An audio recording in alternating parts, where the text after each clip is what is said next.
Pero lo que yo quería trabajar hoy, para sorprender esto, es lo que se llama condiciones de intervención restaurante. Ahora, hoy vamos a tener la clase de 3 a 4 y media. Bueno, vamos a tener 3 a 4 y media, porque tengo que salir de Rosario. Entonces tengo que ir a todo de Rosario a Villarreal. Así que trabajemos de 3 a 4 y media, y yo creo que va a ser.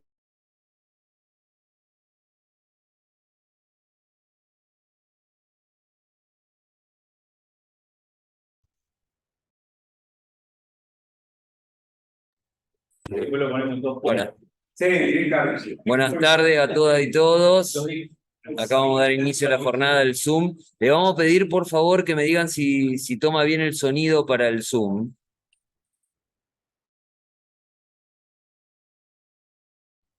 Sí, se escucha bien el sonido. Buenas tardes.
Que un joven en conflicto con la ley penal entienda lo que pasó, lo que hizo y las consecuencias de su comportamiento.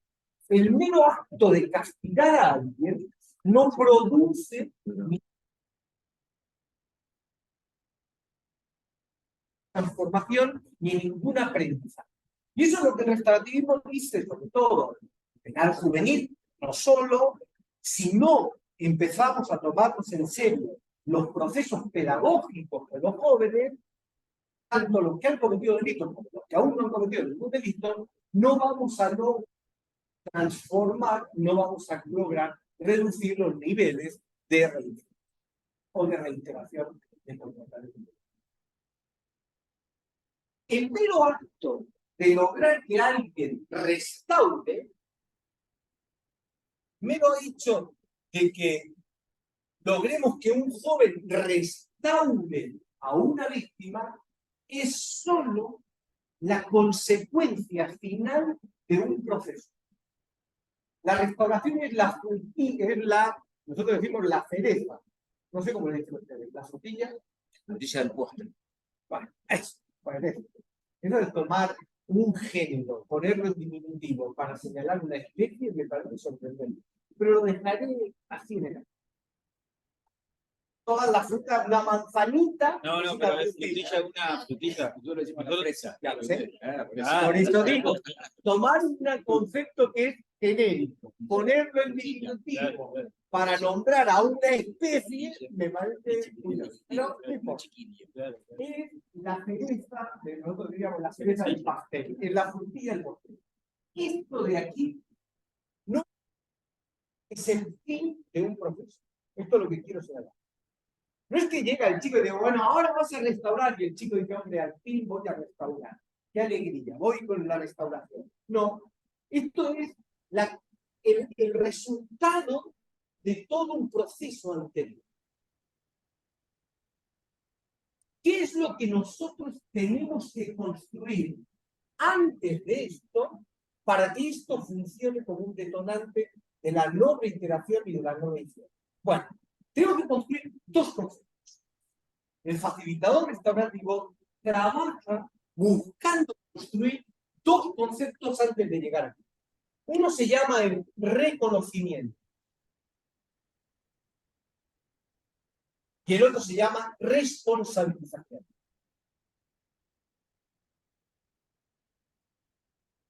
Sin reconocimiento y sin responsabilización no hay restauración posible. Habrá pago porque me lo dice el juez. Habrá una contraprestación porque me lo dice mi papá, porque me lo dice el facilitador, pero no es restauración. La restauración es la convicción del joven de que tiene la obligación de enfrentar las consecuencias y el daño provocado por su actuación. Y esto es un problema, esto es una condición intelectiva, es una cognitiva, es algo que el joven descubre en el proceso restaurativo. Entonces, es importante tener claro que nuestro trabajo va a girar desde la lógica del reconocimiento hacia la lógica de la restauración. En esta misión se puede un poquito más grande de la lista. Ah, no, si empezamos así, no. Por Zoom.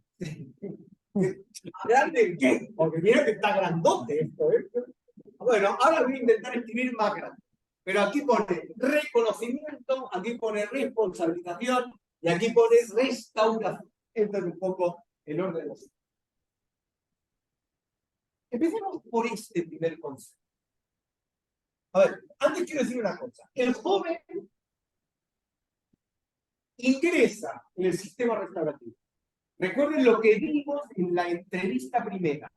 Yo hago una primera entrevista, presento el programa, hago un diagnóstico de mapeo y hago un diagnóstico de condiciones de madurez. Es decir, yo voy a mirar en esta primera entrevista si el joven reconoce, si el joven se responsabiliza o si el joven tiene ánimo de restaurar. Eso es lo que yo voy a buscar. Si no los tiene, yo no puedo avanzar hacia la restauración si no tengo estas dos cosas.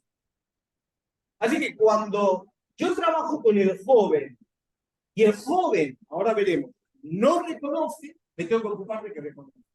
Y el joven no se responsabiliza, me tengo que ocupar de eso. Eso es lo que recuerden, yo llamo estrategia de gestión. La estrategia de gestión es la estrategia que busca lograr que un joven que no reconoce el acto ilícito lo reconozca. Que un joven que no se responsabiliza por el acto delictivo se responsabiliza.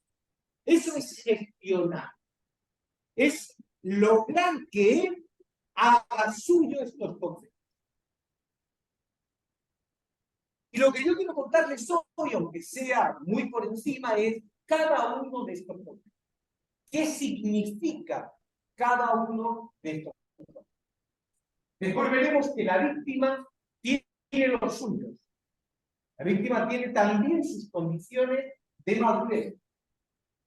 Lo primero que quiero señalar es lo siguiente.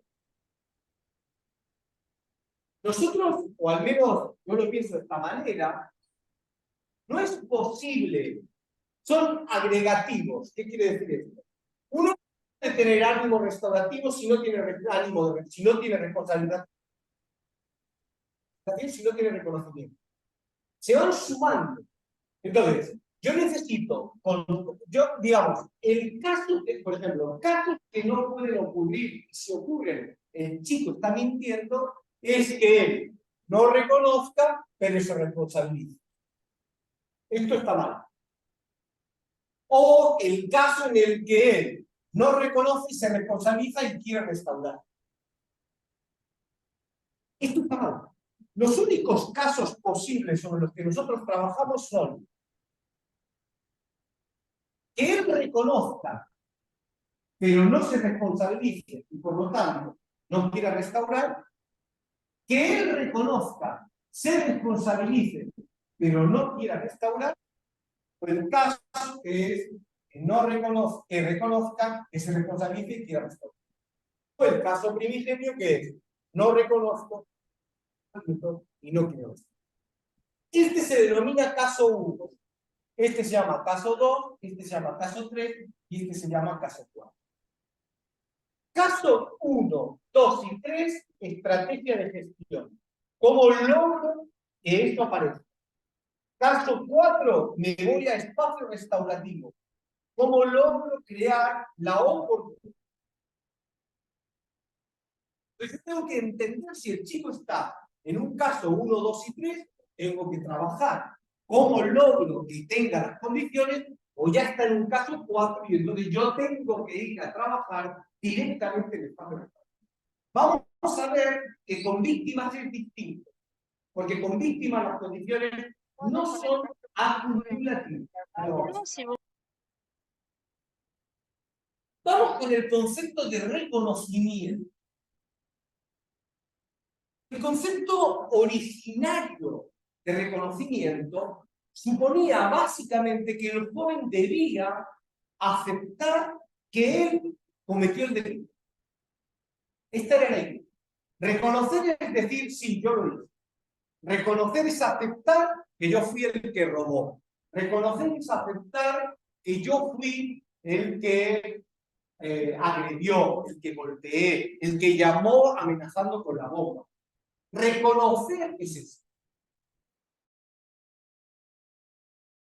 De hecho, en algunos países, para que un joven participe del espacio restaurativo, se le requiere que reconozca. Esto generó todo un debate acerca de la vulneración de la presunción de inocencia o no que suponía el espacio de justicia restaurativa. Porque pasaba una cosa muy curiosa, y es que los abogados les decían a los chicos, mira, el defensor, o el abogado particular les decía al chico, porque como contestes que no a uno, vas directo con el juez. Entonces los chicos decían, usted mató a Kennedy, dice, claro, cualquier cosa por entrar en la dinámica. Creo que hay que tener dos cosas en cuenta. La primera, creo que es sorprendente seguir pensando que un joven en conflicto con la ley penal, la mayoría de los jóvenes en conflicto con la ley penal, no pueden reconocer sí, porque no entienden qué estamos discutiendo. El reconocimiento no viene de fábrica. Yo siempre le digo a mis estudiantes de criminología, una persona que ha desarrollado las habilidades necesarias para entender lo que es dañar a otro, lo que es hacer algo que perjudica. Alguien que en ese contexto se ha desarrollado podrá entender que su acto produjo un daño a una persona. Pero alguien que no ha vivido ese contexto es terriblemente complejo pedirle que reconozca. A ver, una persona a la que violó su padre, agredió a la hermana la violó el papá, en la esquina se matan, en la otra esquina se matan.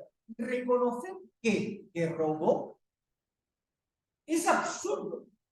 En un mundo donde todo es azul, el azul no tiene sentido. En un mundo donde todo es violencia, la violencia no tiene sentido.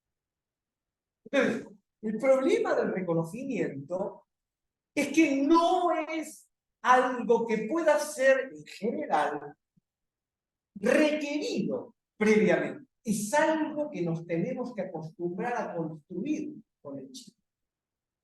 Esto además tiene, esta es la segunda idea, una cuestión que en mi experiencia me ha llevado a pensarlo de la siguiente. Cuando el restaurativismo al principio buscaba que el joven dijese eso, sí, yo lo hice, sí, yo robé, sí, yo le golpeé, sí, fui yo el que llamó para amenazar que había una bomba. Y con esto ya pensaba el restaurativismo que estaba dado el reconocimiento. Ahora, deberíamos saltar de ahí a un concepto tan potente como el concepto de responsabilidad. Como el concepto de reconocimiento era, sí, yo lo hice, era tan básico, cuando queríamos saltar a que entendiese las consecuencias, el daño a la víctima, lo que pasaba, ese salto era un salto. Los chicos podían reconocer, pero de ahí a llegar a responsabilizarse, era un salto enorme, intelectivamente hablando, intelectualmente era un salto gigantesco. Del yo lo hice a hice esto y le produje esto a la víctima y ella está en una peor condición ahora porque yo hice, el salto era. ¿Qué es lo que nosotros trabajamos? Bueno, nosotros lo que hicimos fue mejorar el concepto de reconocimiento. Trabajar un concepto de reconocimiento más potente, mucho más complejo. El reconocimiento que nosotros trabajamos tiene 3 elementos. El primer elemento es la actoralidad. Actoralidad. Que es yo fui. Eso es reconocer. Esa es una parte. Yo lo hice. Yo robé. Ahí es el primer paso. Entonces, ¿qué es un joven que no reconoce? Un joven que dice, yo no fui. Yo no robé. No, yo no fui el que hizo la llamada. Ahí tendríamos un joven que no está reconociendo. Es verdad esto que les decía el otro día. No es extraño el siguiente enunciado.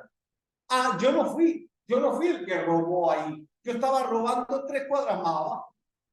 Esto no es. Yo siempre digo, bueno, vamos 3 cuadras más abajo. No, el problema no está en la dirección.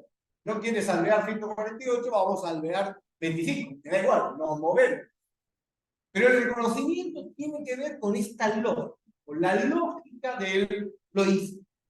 Ahora, hay un segundo elemento que para mí es mucho más interesante para construir con el chico. Ya estudiaremos o veremos más adelante cómo un facilitador logra. Ahora lo que tenemos que entender es que tenemos que construir antes de preguntarnos cómo lo vamos a hacer. La segunda cuestión es, imaginamos que alguien dice algo como lo siguiente. Yo fui el que robó, pero no tenía alternativas. Pero no pude hacer otra cosa. Esta idea, para nosotros, no es. Esta frase significa que no está reconocida. Aceptar la pluralidad y la existencia de alternativas. Es algo más complejo que el mero hecho de decir, sí, yo fui el que robó. No, yo fui el que robó, pero podría haber hecho. Tenía otras posibilidades. Y esto se trabaja con el chico. Cuando tú trabajas con el joven, no es solo yo lo hice, es yo lo hice, pero podría haber, tenía otras opciones. Aquí pasa un concepto que a mí me llama poderosamente la atención, y si tenemos tiempo les voy a mostrar una intervención sobre un caso donde se ve muy claro. Él dice, es un caso por un delito de lesiones graves. Él está en la puerta del colegio y él lo narra de la siguiente manera. Cuando me quise dar, él dice, sí, yo le golpeé. Pero lo que ocurrió es que cuando me quise dar cuenta, él se había quitado la mochila y ya tenía un... Siempre los chicos, que no tienen, chicas, que no tienen un pelo de tonto, trabajan en una lógica muy interesante para negar el punto 2 de las alternativas, que es aproximarse lo máximo posible en su narrativa. Eso sí que no lo van a ver. Si este es el momento en que le golpeó, en que él se defiende y le pega, ellos empiezan a contar lo que pasó lo más cerca posible de este tramo. ¿Por qué? Porque cuanto más te acercas al momento del ilícito, más difícil es ver que había otra posibilidad. Ahora, si yo empiezo a trabajar con ellos y me separo en el tiempo, entonces la cosa cambia. Por ejemplo, yo decía, pero para un momento, que iba caminando, saliste, y de repente este individuo se saca la mochila y te pega. Bueno, lo que pasa es que antes, bueno, vamos a ver. ¿Qué pasó antes? Es que cuando estábamos en la hora del patio dentro de la escuela, en la hora de... Vamos a separar. Bien, cuando estaba en la hora del patio, resulta que yo le dije, empezamos a ver. Y como mi novia lo miró y la novia de ella le dijo, entonces, si tengo tiempo, empiezo a ver que tenía alternativa. Ya lo van a ver en la grabación, que en un momento determinado yo le pregunto, ¿y no pudiste hacer otra cosa? Y él dice, aquí no, aquí podría haber hecho muchas cosas. Podría haber hablado con él antes, podría haberme dirigido a charlar, podría haber hecho un montón de cosas porque tenía alternativas. Yo suelo, en ese... ¿Alguien me presta un papel? No lo vamos a ver grabado. Después va para la trabajar eso, en ese caso hay varias técnicas de la veremos, puedo trabajar con un papel así, doblado. Entonces, cuando él me está contando, y le digo, bueno, este es el momento en que él te golpeó. Bueno, sí, qué bestia, no pudiste hacer nada. Viste que el puño venía hacia ti, lo único que pudiste hacer es defender, pegarle. Muy bien. ¿Y qué pasó antes? Bueno, yo estaba en el patio, mi novia le dijo, y él me dijo, y entonces yo conversé con él, pero ya no volví a hablar con él. Muy bien. Entonces digo, esto es cuando te golpeaste. Esto es cuando golpeaste. Esto es lo que pasó en el patio. Entre esto y esto, ¿qué otras cosas podrías haber hecho? ¿Qué cantidad de cosas podrías haber hecho para que, desde la discusión en el patio con tu novia, no terminado pegándonos en la puerta del colegio? Y a él se le ocurrieron un montón de cosas que podrían haber hecho. Entonces, conclusión, no es que no tuviste esa alternativa, las tuviste. Las tuviste. No las viste, no las oíste, no supiste identificarlas. Bueno, trabajemos en ello. Pero alternativas tenías. Así que una cosa muy importante para construir este elemento es ayudarnos a mirar el tiempo, la va a facturar, la hoja, ayudarnos a mirar en el tiempo la cantidad de posibilidades y de alternativas que tenemos. Pero el reconocimiento tiene algo más. No es solo yo lo hice y tenía otras alternativas. Es también una palabra que para mí es clave para lo que va a ser la construcción de la responsabilidad, que es yo decidí hacerlo. Yo elegí esa alternativa. Yo sabía que tenía alternativas, pero decidí tomar esa. Esa elección, esa decisión, es un elemento clave para entender la cuestión. Por ejemplo, alguien podría decir, yo lo hice, tenía alternativas, pero la verdad es que se dio así. No, discutamos qué quiere decir que se dio. Discutamos en qué momento se dio. Porque tú sabías que tenías más alternativas, él dice, ya lo veremos, sí, sabía que tenías alternativas. ¿Y por qué no dijiste? Ah, y él dice, ¿qué quieres? ¿Que me viesen como un cobarde en la escuela? Entonces, ¿qué decidiste? Dejar que fuese el curso de acción que terminó en la pelea. La construcción del reconocimiento es la construcción de estos tres espacios. Es ayudarlo a aceptar que fue, es ayudarlo a ver que tenía alternativas y es ayudarlo a comprender que él tomó una decisión. Para lograr que eso funcione, ya lo veremos también más adelante, hay que trabajar las competencias. Por ejemplo, si yo creo que una canción solo puede tener, quiere decir que me va a costar mucho. Entonces, uno trabaja con el chico, le pone una canción, le pide que construya maneras distintas de terminar esa canción. ¿Y eso para qué sirve? Bueno, sirve para que desarrollen su habilidad para entender que hay alternativas, para mirar que hay alternativas, para identificar la existencia de alternativas. Recuerden que esto es lo que, cuando el joven es juzgado, él está convencido de que lo que están haciendo que lo que están haciendo los jueces es simplemente un ejercicio de poder en contra de él. La mayoría de los chicos están convencidos de que no tuvieron opciones, no tuvieron posibilidades, que esto es lo que les pasó. Yo siempre les digo, hay que ver lo averiado que está en el radar que ustedes tienen.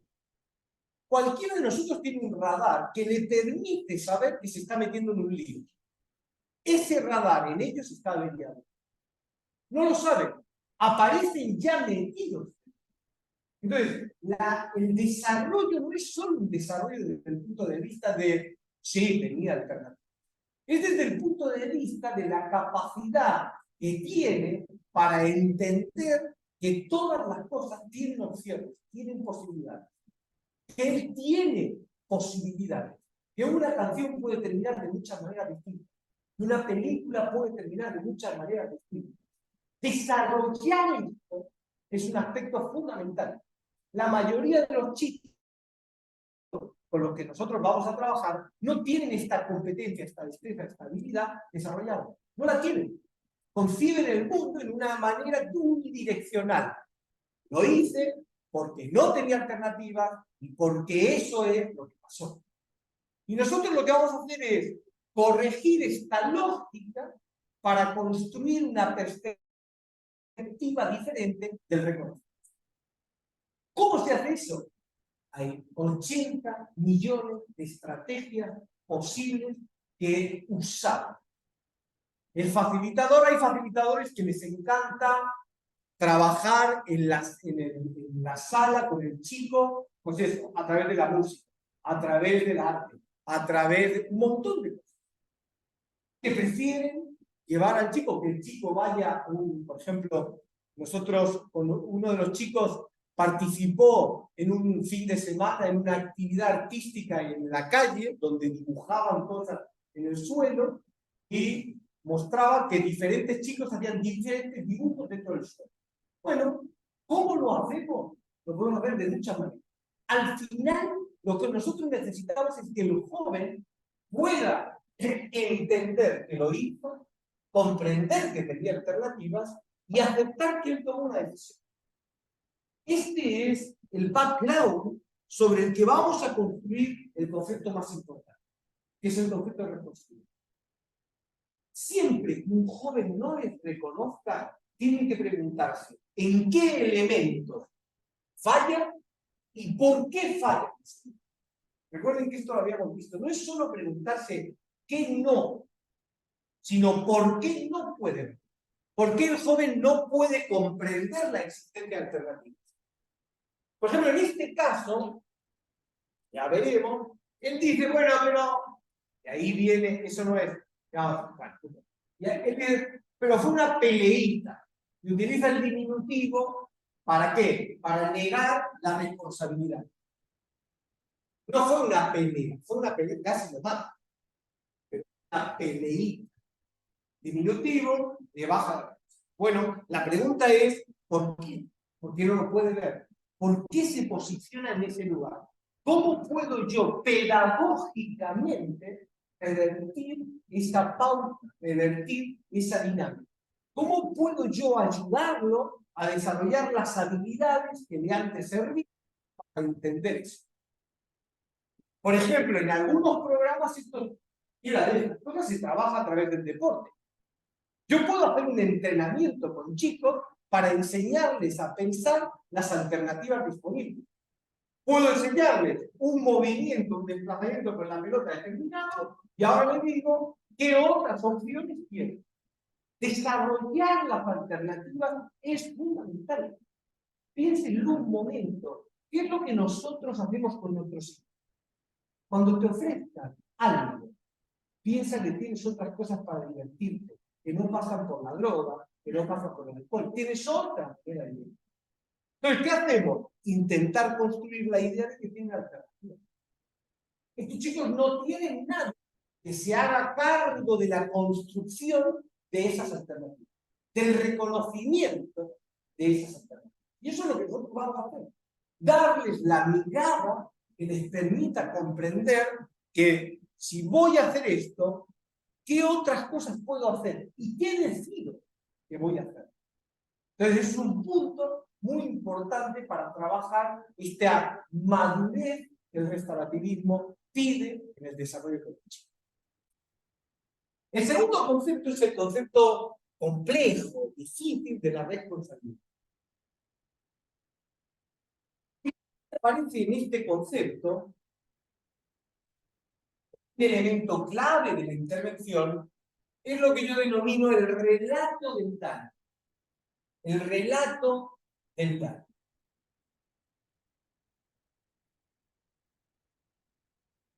Chico podría decir, yo lo hice, tenía alternativas, tomé la decisión, pero fue bueno para él. Lo cagué a palo, pero ahora ya... Ese relato lo que hace es tapar el daño. Reconoce, sí reconoce, pero niega el relato del daño, y al negar el relato del daño, empieza a tapar la responsabilidad. Hay que construir, y que es probablemente para mí una de las partes más complejas, es construir el concepto de daño. ¿Y por qué es complejo? Por varias. La primera, porque los chicos están tan dañados, ellos, tan maltratados ellos, que la idea de daño les parece muy poco interesante. Es como si uno está acostumbrado a parpadear, la idea de que otro parpadee no parece destacable. Pues si uno está terriblemente dañado, la idea de que otro, la idea de que tú dañaste a otro no parece destacable. El segundo problema no es el del daño, el segundo problema es otro, es el concepto de otro. Porque muchos de estos jóvenes tienen realmente complejos, tienen problemas para reconocer un otro. ¿Qué es un otro? ¿Quién es? No, supongamos que yo le digo, bueno, está bien, el daño, vamos a hablar sobre el daño. ¿Qué te duele? ¿Dónde? Lo normal es que uno empiece construyendo el concepto de daño desde el lugar más característico, que es él. Los chicos suelen transitar de la siguiente manera. Pellizco, me duele, eso es daño. Te piso, me duele, eso es daño. Te insulto, me duele, eso es daño. Insulto a tu mamá, me duele, eso es daño. Insulto a tu hermano, me duele, eso es daño. Ahora, cuando del yo y de lo próximo a la víctima, el salto es un salto mortal. Porque la víctima está tan lejos, tan apartada, que es terriblemente compleja la capacidad que tiene el joven para entender daño aquello que le hizo a la víctima. Entonces, está demasiado alto. Sin mencionar que suelen tener un problema gravísimo que tiene que ver con la empatía. La capacidad del reconocimiento del otro. Entonces, como todo lo que tiene, por ejemplo, yo siempre, cuento la anécdota, pero el otro día en una prisión, con chicos de 18 y 20 años, yo les pregunté qué ha resultado dañado en lo que les pasó. Entonces decían, bueno, mi mamá, mi abuela, mi papá, mi hermano, yo, ninguno citó a la vida. Ninguno. ¿Qué dijo la persona a la que yo le dije? Entonces, esto no es extraño. Los procesos judiciales la esconden de la mirada del victimario. El gran surgimiento de la lógica restaurativa comienza en el mismo momento que empieza a tomarse conciencia de que el proceso judicial esconde al victimario de la mirada de la víctima y a la víctima de la mirada del victimario. No los dejan verse. Por eso la víctima cree que la atacó a un monstruo, que el victimario piensa que atacó a un objeto. Porque en el proceso tradicional no se identifican, no se miran. No importa que su señoría diga que aquí está su víctima. Eso no es mirar. Eso no es identificar. Eso no es individualizar. Entonces, hay un problema que yo tengo que construir porque la idea de daño implica un conjunto de experiencias personales que muchos de ellos no tienen e implica en el relato del daño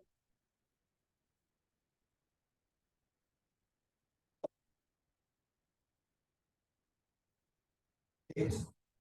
Entonces, primera cuestión, cuando yo tengo el reconocimiento, tengo que empezar a trabajar el relato del daño. No olviden algo, yo creo que en parte tiene razón, pero no me atrevería a decir. Braithwaite, grande nos dice, grandes restaurativistas, que el fundamento de la responsabilidad, cuando el victimario, el joven en conflicto con la ley penal, empieza a sentir verdad, empieza a hacerse responsable. Esta es la idea de... Yo creo que no es necesario una construcción de la responsabilización tan negativa. Uno puede, desde un espacio bien diferente, que no tiene que ver con la necesidad de sentir verdad, simplemente con la necesidad de reconocer un otro al que mis actos han dañado. Esta idea es una idea para mí mucho más potente, la idea de reconozco a un otro porque me da vergüenza lo que yo hice.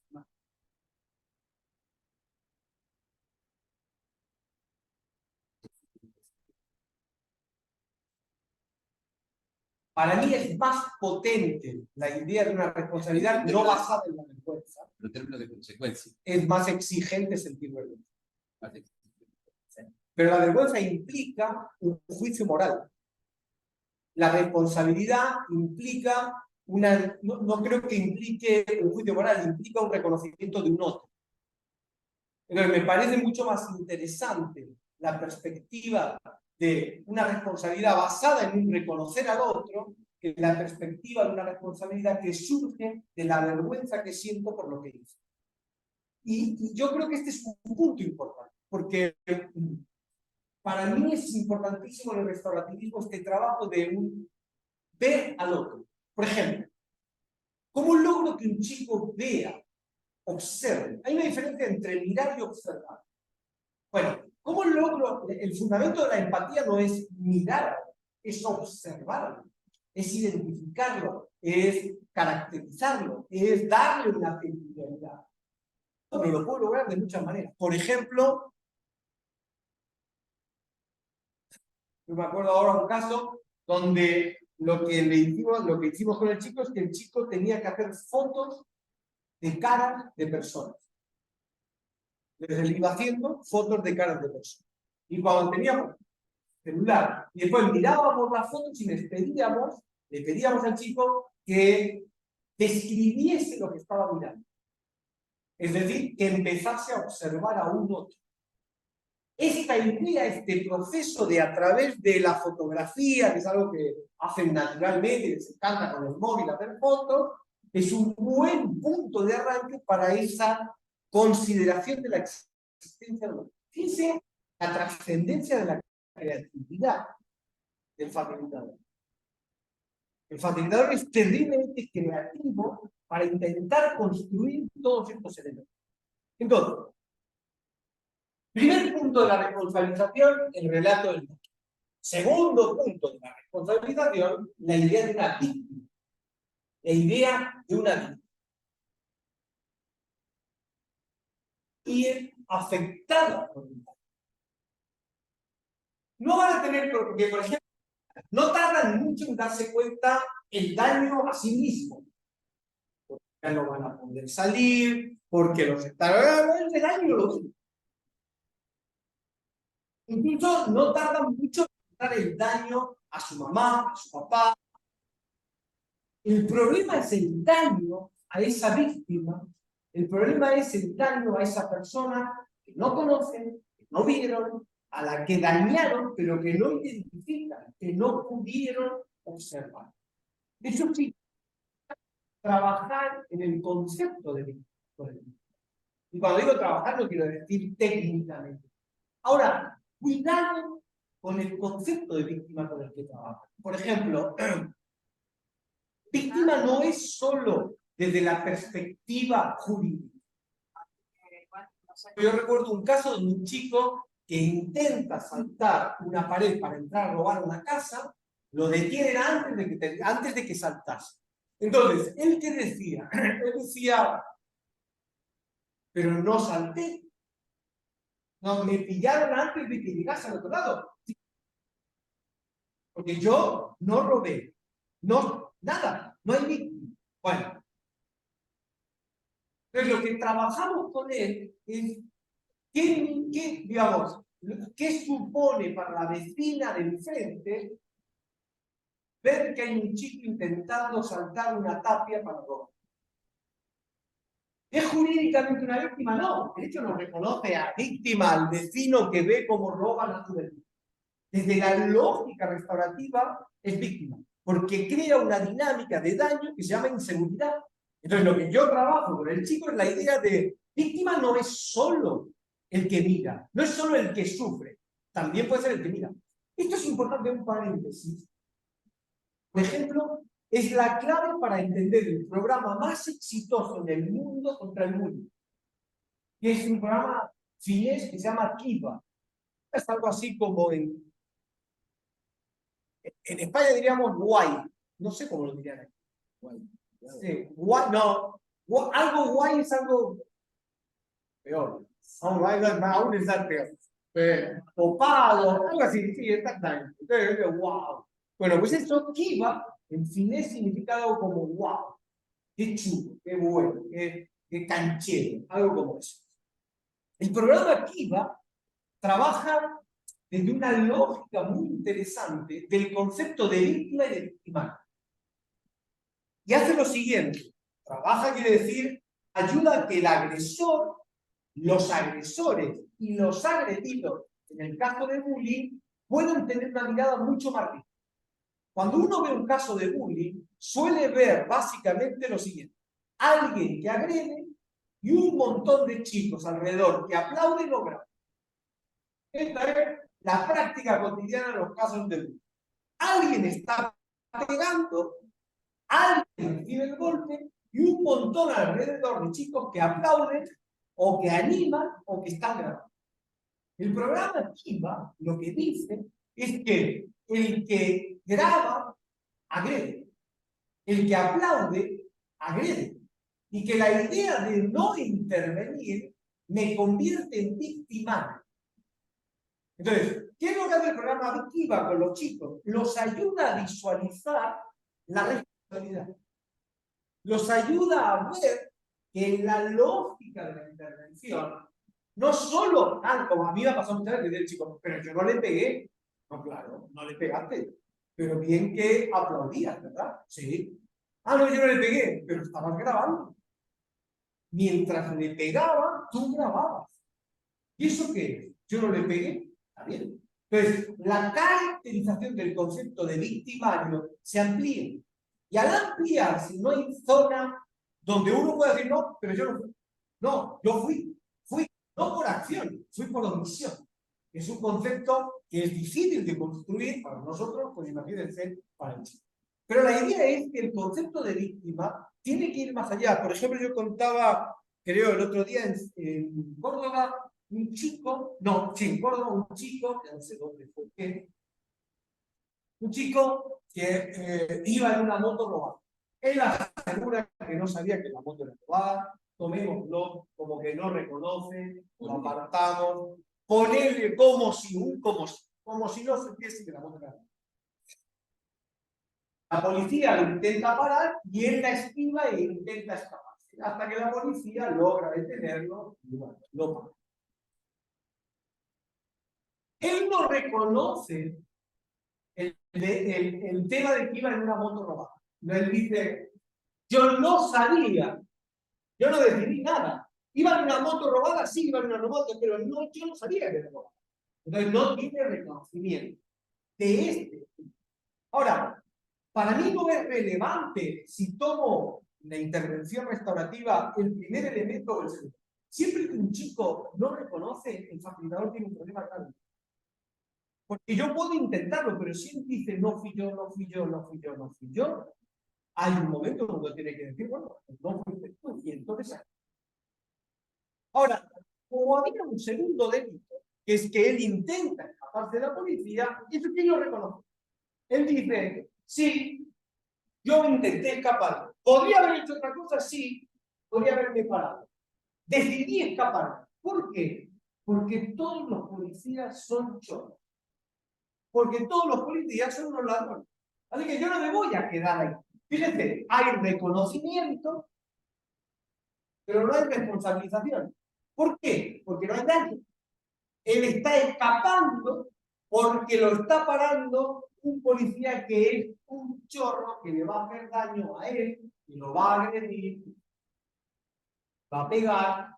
Entonces, hay reconocimiento, pero no hay responsabilización. Él no se responsabiliza.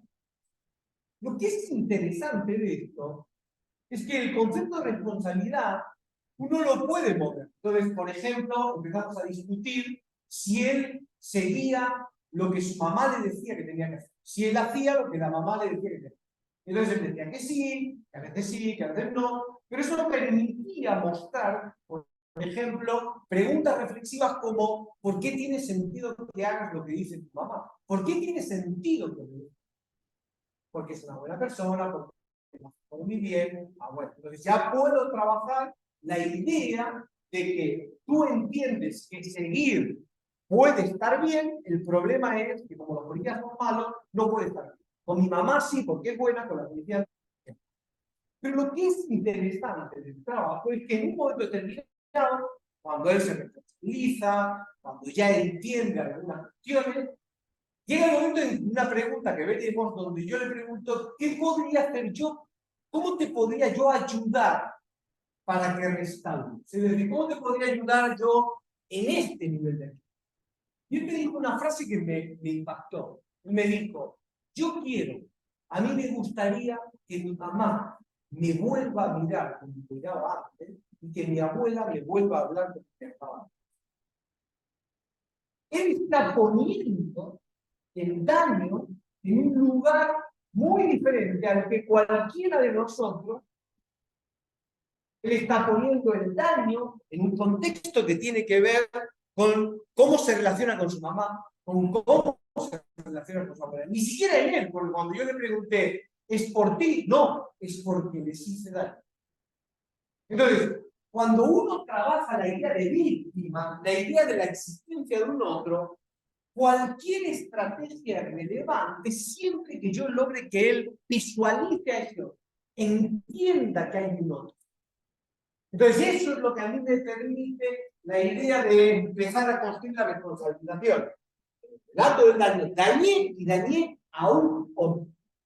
Y el tercer elemento es fundamentalmente el siguiente. Imaginen que dice algo como lo siguiente.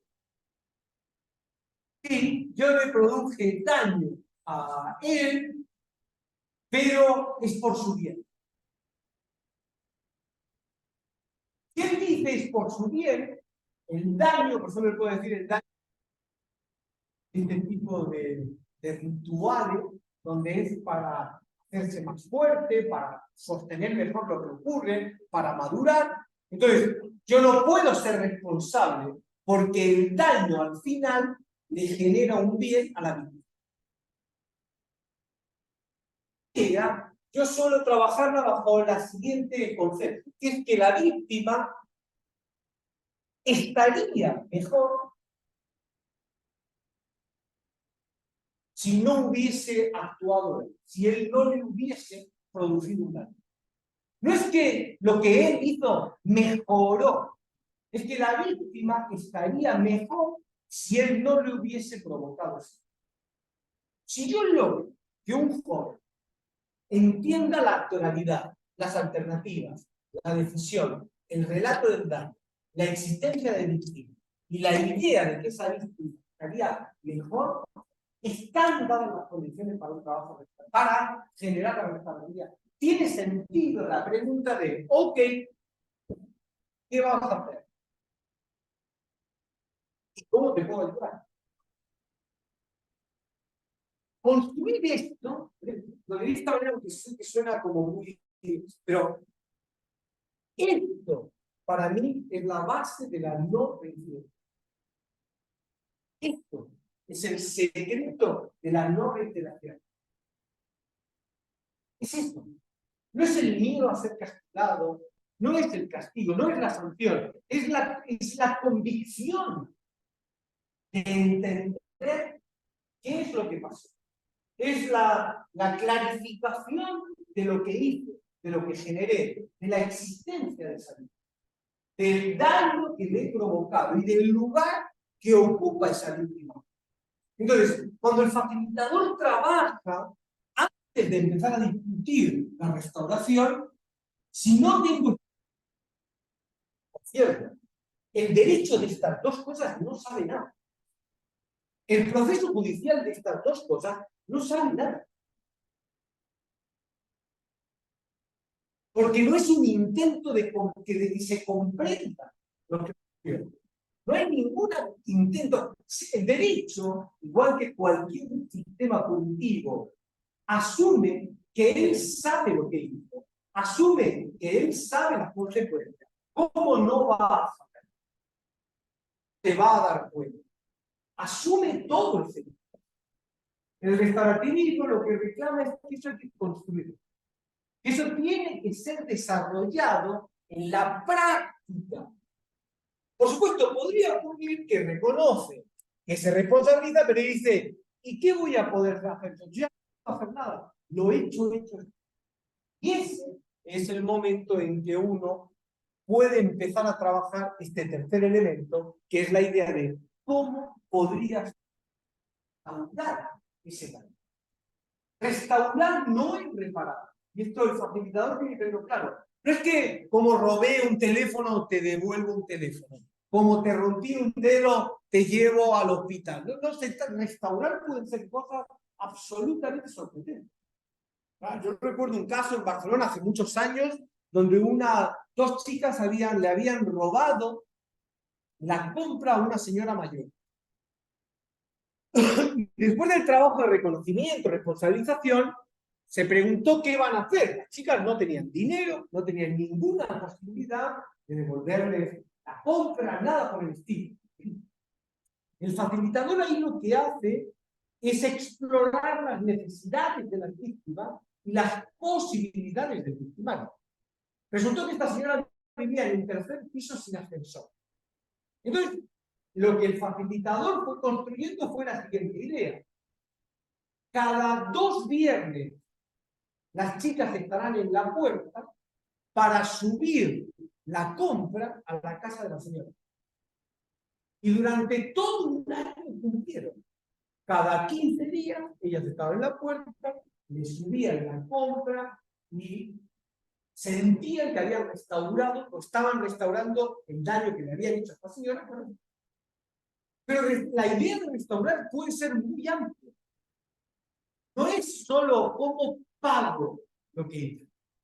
No es solo cómo te devuelvo exactamente lo que te quité. La idea de restaurar tiene que ver cómo restaño que me mires de otra manera. La idea de cómo logro yo que la posición negativa en la que te dejó mi actuar por el daño que te provoqué pueda ser revertida. Y esto puede pasar de muchas maneras distintas. Por ejemplo, creo que lo conté. Hace unos años, un caso en San Martín. Un chico pinta un graffiti, pide permiso, pinta en una pared un graffiti. Un compañero de la clase le tapa el graffiti, que básicamente le escribe encima del graffiti.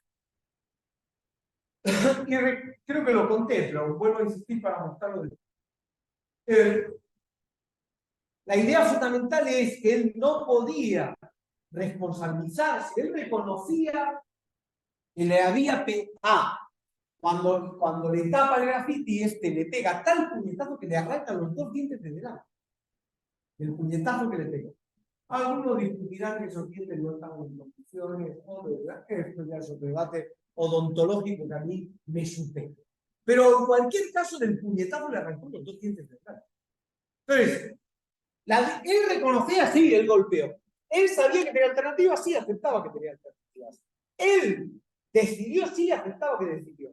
Pero él lo que entendía es que el daño se lo había ganado. ¿Para qué me tapó a mí eso? ¿Quién se ha creído que es para hacerle eso al grafiti que yo vi? Decía, él no aceptaba el salto hacia la responsabilidad porque no podía visualizar el daño. Vuelvo a repetir el ejemplo que siempre le doy a mis estudiantes en este ejemplo. Voy caminando por la calle con mi hijo. Intenta a alguien secuestrar. Si yo lo golpeo y le arranco 2 dientes, ¿alguien me pediría que me haga responsable por haber salvado a mi hijo?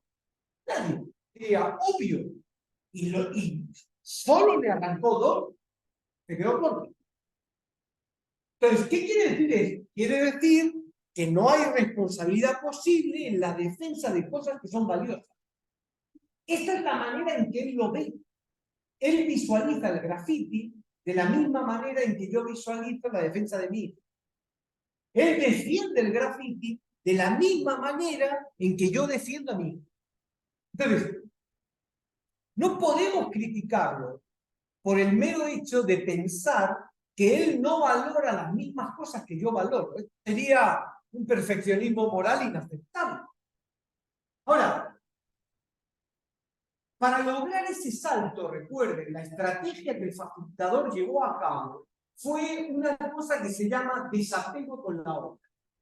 Desarrollar en el joven el desapego con la obra. Los artistas, sobre todo los artistas que hacen jarrones y que trabajan con estas cosas, están acostumbrados a, después de estar un montón de tiempo haciendo el jarroncito, lo meten en el horno y cuando sale el jarroncito, y esto les pasa continuamente. Así que han creado una cosa que es el desapego de la obra, que quiere decir básicamente que un artista es más que perder un jarrón no es dejar la condición de artista. Entonces lo que ocurrió es que este chico pasó 2 meses en la calle trabajando, estando con un señor que era un artista callejero. Que nosotros veníamos trabajando con él, con otros chicos, y él dijo, yo voy a trabajar con él el desapego con la obra. Efectivamente, yo el desapego con la obra, cuando uno logra ese desapego, en mi caso, regalaría a mi hijo, por ejemplo, al secuestrador, porque esto hace que el desapego juega. No, es más, ni me llame. Yo le pago porque se lo lleve, pero ni me llame para pedir rescate porque no va a haber. Bueno, que una vez construye uno el desapego, pues patea todo.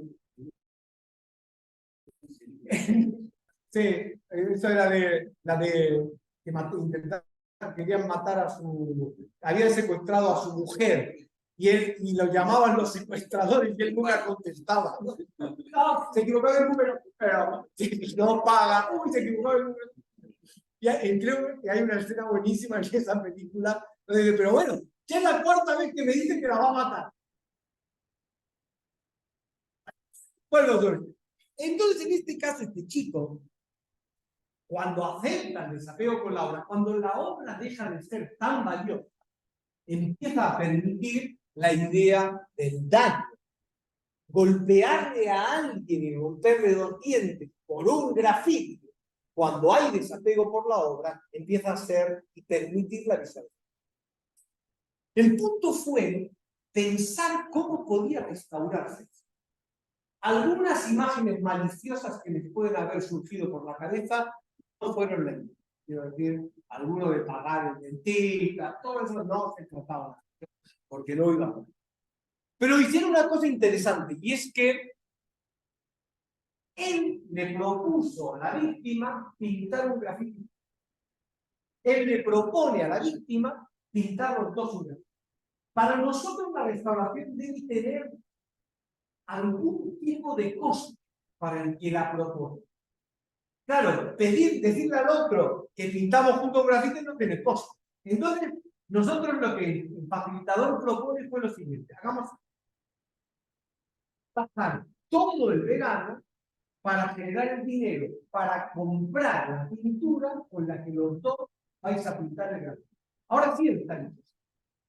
Nosotros es la idea del costo. No es restaurativo, sino que yo te propongo es algo que me encanta hacer. Pero no tienen nada. Entonces, transitado el poste, los dos pintaron juntos este granito.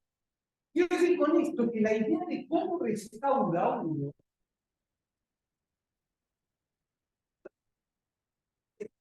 son las necesidades de la víctima y cómo el victimario puede ofertar, puede participar de alguna manera.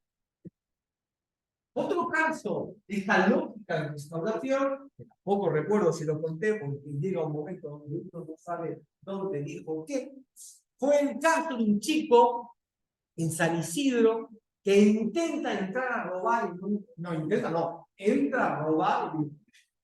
Y cuando está saliendo, habían robado las computadoras, los ordenadores, cuando está saliendo, lo detiene la policía. Lo importante que quiero señalarles es esto. Yo ya he insistido sobre conseguir esto. No siempre pasa por poner al chico frente a la víctima. Yo puedo poner al victimario frente a la víctima y el victimario no identificar a esa víctima. Tiene un sujeto delante, pero no es necesario ese camino. Entonces, a veces puedo traer a la víctima, a veces no puedo traer a la víctima. El encuentro siempre es una buena estrategia. No es verdad que la mejor manera de trabajar restaurativamente es colocar de un lado al victimario y de otro lado a la víctima. No es verdad. A veces enfrentar a la víctima con el victimario es terrible, revictimizante, y a veces enfrentar al victimario con la víctima es terriblemente desalienante para el victimario. Entonces eso el facilitador tiene que saber si voy a usar o no esa estrategia. En el caso de este chico, la pregunta interesante era, ¿quién era la víctima? ¿Quién era? Del robo. Y se nos ocurrió que la escuela. Se nos ocurrió que más allá de que nunca había podido llevarse los ordenadores, porque la policía lo había detenido, nos a la escuela. Así que invitamos a participar del programa a la directora, que ella aceptó, después de varias reuniones, etcétera, etcétera, y llega el momento en el que ya veremos cuáles son las condiciones de víctima. Luego veremos que esto no se parecen en nada a las condiciones de victimario a las condiciones de víctima. Pero cuando llegó la pregunta clave, que es, al victimario se le pregunta ¿qué vas a hacer? A la víctima se le pregunta ¿qué quisiera que hiciese? Ella dijo, miren, no son los ordenadores el daño. El daño es un chico que nunca terminó la primaria. Esto es lo que a mí me daña.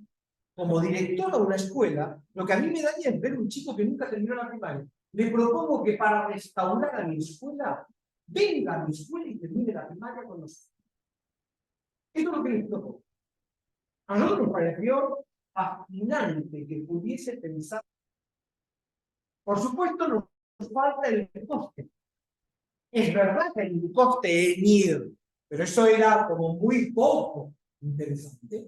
Lo que nosotros le propusimos al chico, que tenía 17 años, es que todas 2 tardes a la semana se quedaba en la escuela arreglando algunos sillas, mesas, etcétera, que se rompían en la práctica cotidiana. Él aceptó terminar su primaria y terminar de hacer este tipo de actividad para ayudar a la escuela.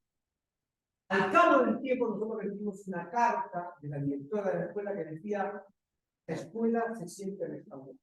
El chico había terminado su primaria, el chico había finalizado su estudios en la escuela, y esto le pareció a la víctima, le pareció un proceso de restauración como víctima. Entonces, lo que quiero señalar con esto es que cuando le pregunten qué vas a hacer, hay un montón de cosas posibles que puedas hacer. No siempre la restauración trabaja en la línea de lo obvio, de devolverle el teléfono, pagar no sé qué. No siempre, porque entre otras cosas, en la mayoría de los casos, no hay ninguna posibilidad de que esto ocurra o que esto se desarrolle. La construcción de todo esto, de estas dinámicas, es para mí, como les decía, el elemento fundamental de la intervención. Esta es la clave. Lo que nos hace, lo que aporta la diferencia, lo que hace que seamos exitosos restaurativamente, es lograr que el joven construya intelectualmente cada uno de estos sectores. Bien, preguntas. A ver, dudas.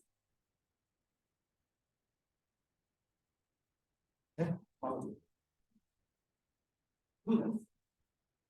A ver, preguntas, dudas que se les planteen. Sí.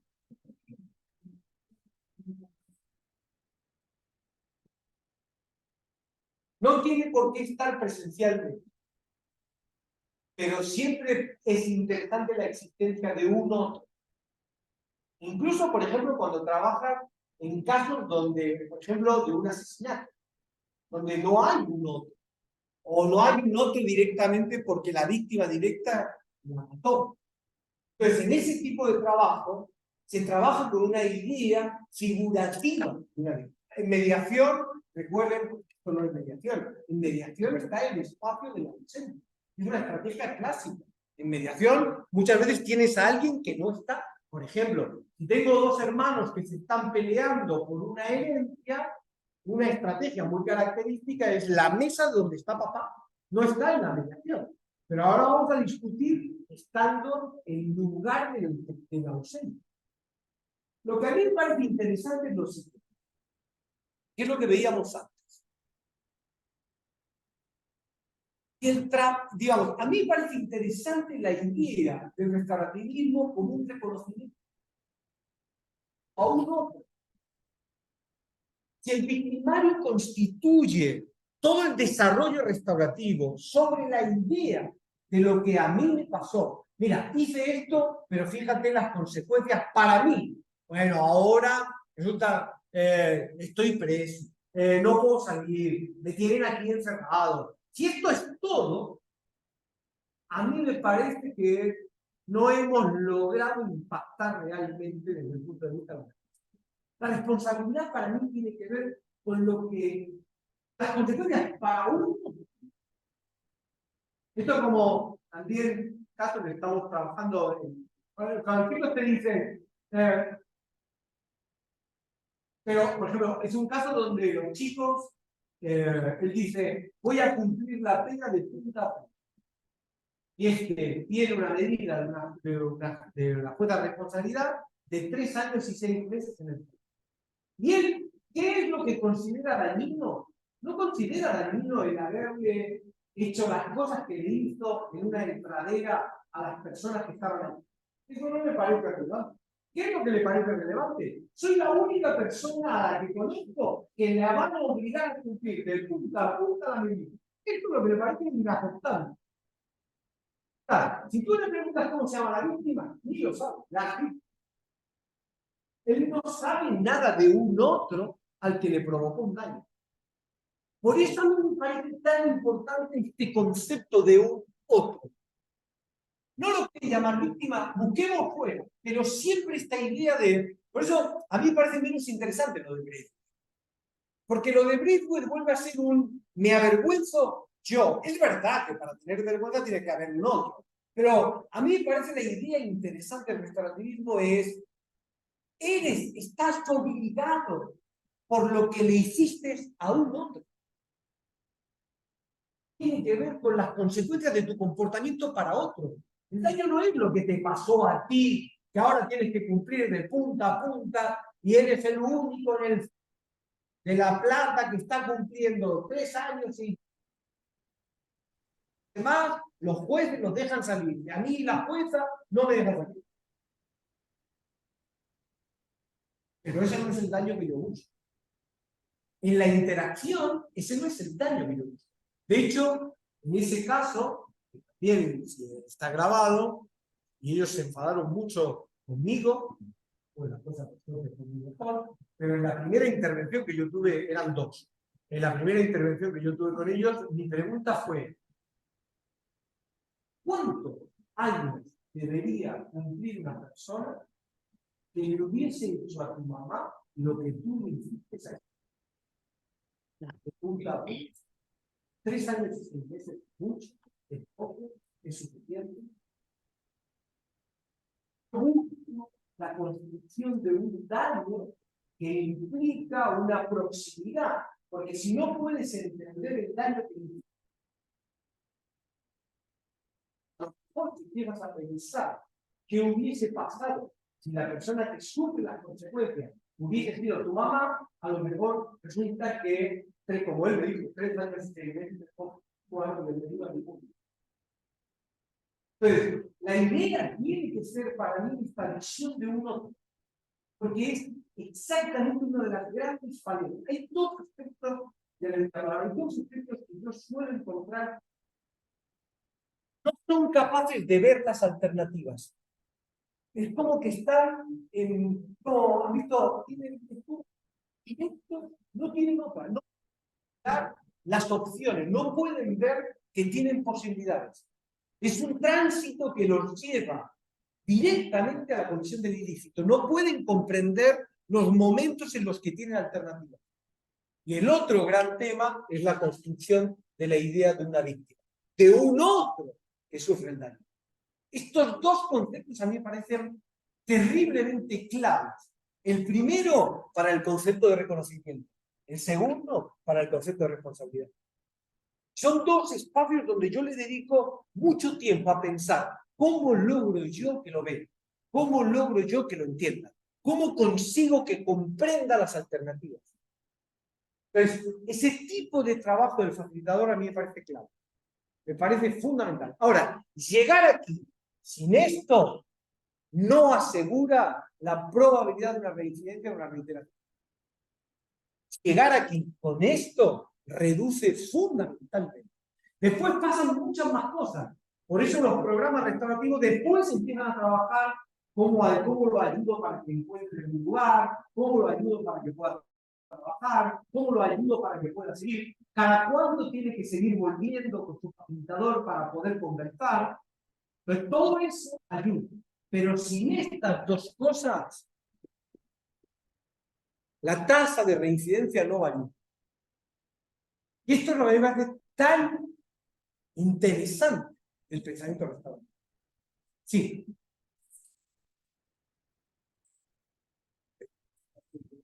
Sí.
Sí, aunque yo diría que puede incluso presentarse de una manera totalmente de acuerdo que hay que desnormalizar esto. A ver, si yo tengo un juego de play donde gano puntos y te llevo puesto a unos cuantos, juego todos los días, parece que algo de esto tendrá que ver. Si yo vivo en un contexto donde ir a ver un partido es correr un riesgo, partido de fútbol, es correr riesgo, pues algo, sin lugar a dudas.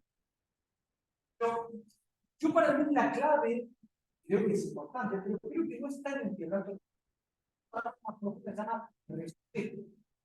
La idea del respeto tiene que ver con la idea de un reconocimiento.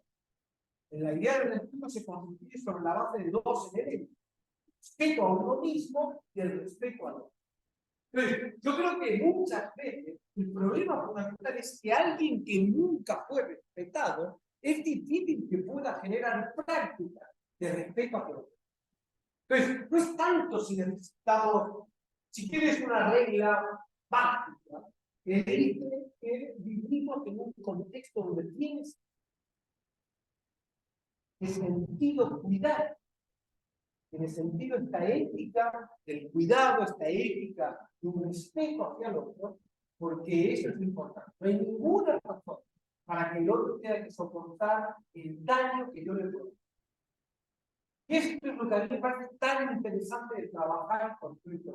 Aparte de la idea de evitar la normalización de las prácticas violentas, que cada vez son más comunes y más generalizadas.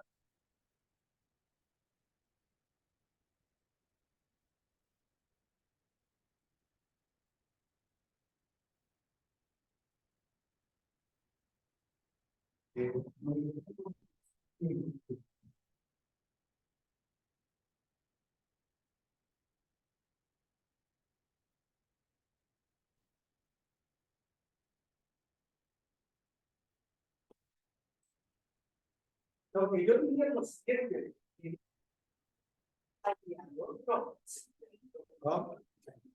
del hecho de que yo dañe al otro no me aparta de estar cerca del amor. Esto es lo que a mí me parece un argumento interesante. No, discutamos todas las vulnerabilidades que te atraviesan y discutamos si tú tienes alternativas o no. Esto es interesante. Ahora, del hecho de que tú provocaste un daño a otro, ¿te aparta de las vulnerabilidades? ¿Te aparta del lugar que ocupas? No. Entonces, porque alguien podría decir, mira, cuanto más robo, más lejos estoy de que me maten. Cuanto más violo, más lejos estoy de que me agredan. Pero no es verdad. Entonces es paradigmático el contexto en sí. A mí lo que me interesa, yo creo, pero es la manera en que yo lo visualizo, me interesa mucho esta idea de la ética de la responsabilidad, la idea de cuando él logra ser responsable, él cambia. Y con él cambia, yo diría, o hay mucha oportunidad de que cambie su futuro. Yo creo que es posible que a través de su propia responsabilización puedan encarar la lógica del... No. Ahora, taller de literatura en inglés, taller de peluquería, taller de rebato, esto no cambia nada. Si no tengo esto, todo lo demás se desvanece al día siguiente. Entonces yo creo que por eso la práctica restaurativa reclama el trabajo sobre todo esto, y por supuesto que sí, la mirada desde la vulnerabilidad. Porque no son excluyentes. Yo puedo trabajar la vulneración a la vez que fijo límites. Yo puedo trabajar para ayudarlo a superar los derechos vulnerados a la vez que discuto los derechos que él vulnera al cometer el acto que cometió. Que yo siempre discuto desde las dos lógicas. Son dos caras de la misma moneda. Los derechos que tú vulneras y los derechos que tú ¿cómo construir esta lógica que nos permita hacer bien para poder empujar? Ese es el punto que a mí me parece más importante. Todo lo que sea, en mi opinión, no discutir el reconocimiento, no discutir es tapar la oportunidad para que hagan pie para salir del lugar de...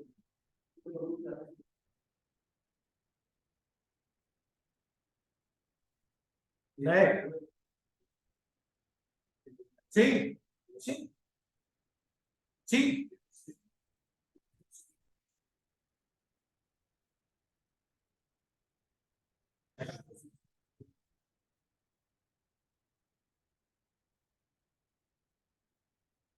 Por eso a mí me parece tan importante la idea de ese reconocer al otro que me ayuda a reconocerme a mí mismo. No hay respeto al otro, sino hay respeto a uno mismo. Estos chicos no solo no respetan a otro, no se respetan. Esta lógica a mí me parece muy interesante, porque cuanto más respetan a otro, también más se respeta a otro. Entonces, ¿sí? Aprende, pero una muy buena manera de aprender a respetar. Esta lógica, por ejemplo, en el deporte, nosotros en Pergamino, en el programa, lo usamos mucho.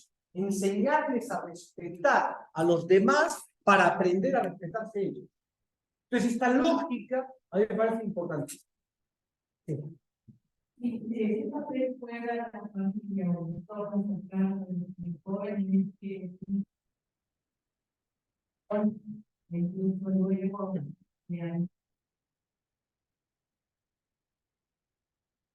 también de María del Sol de ya desde Camino que hay Yo diría, a ver, ya lo dije el otro día, pero insisto sobre esto.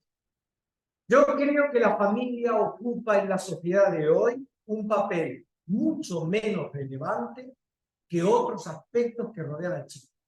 Los amigos, el barrio, el entorno.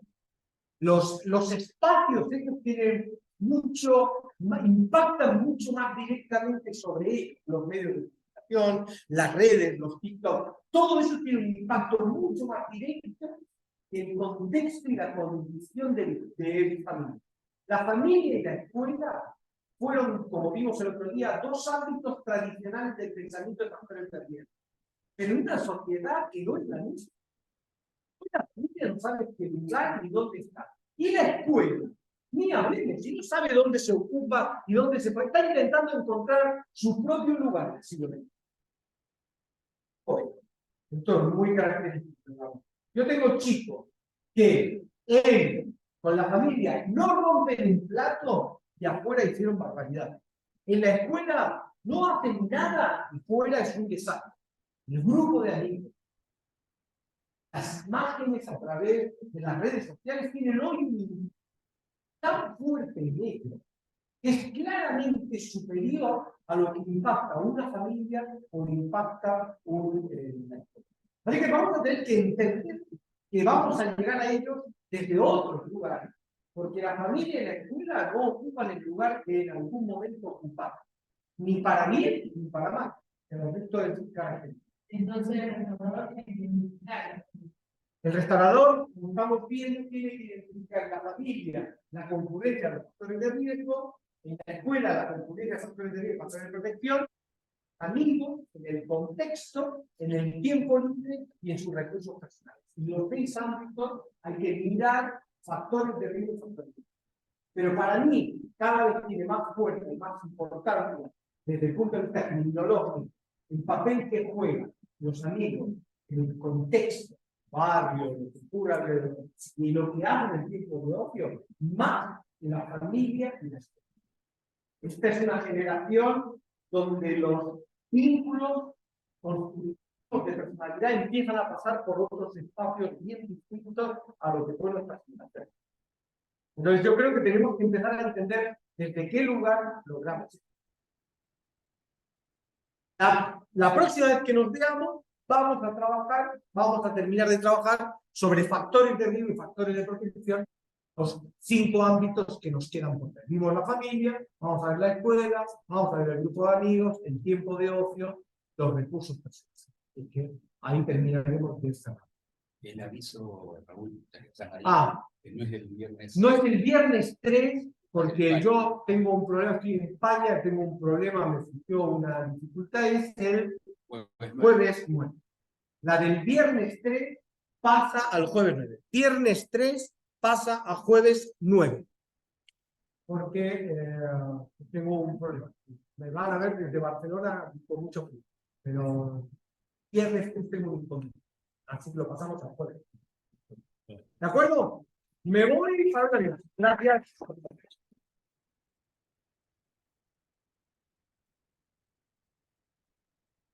¿Esto lo tienen? No.